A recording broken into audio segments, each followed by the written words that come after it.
Цената на јачменот да биде по 9,5 денари за килограм. Земјоделците денеска на состанок во Министерството за земјоделство се договорија за откупот на јачмен. Откупувачите дополнително ќе плаќаат превоз и ДДВ. Ќе се откупува и складираниот јачмен во силусите до 31 март. Денеска имавме состанок во Министерството за земјоделие околу откупната цена на јачменот и договоривме сите откупувачи треба да истакнат цена. Таа цена ќе биде 9,5 денара плюс ќе го плаќат превозот и плюс ДДВ.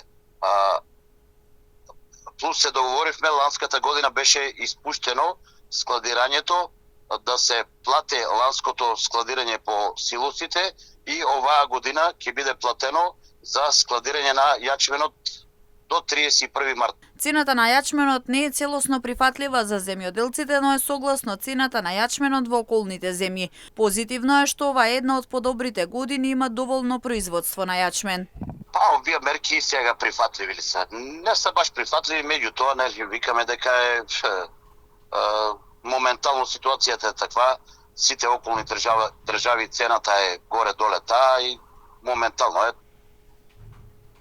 таа цена. Затоа викаме да се складира јачменот и да почекаме да не се деси холандската година, нели? Прекупците го купија по 9 денара, го продаваа по 15 до 17 денара у јануар месец, да речем. Оваа година е една меѓу подобрите години, значи просекот ќе се движи сигурно околу 450-500 кила по декар или 4,5 тона по хектар. Извоз на јачмен нема, бидејќи како што вели Серафимов, цената е речиси идентична во сите околни држави.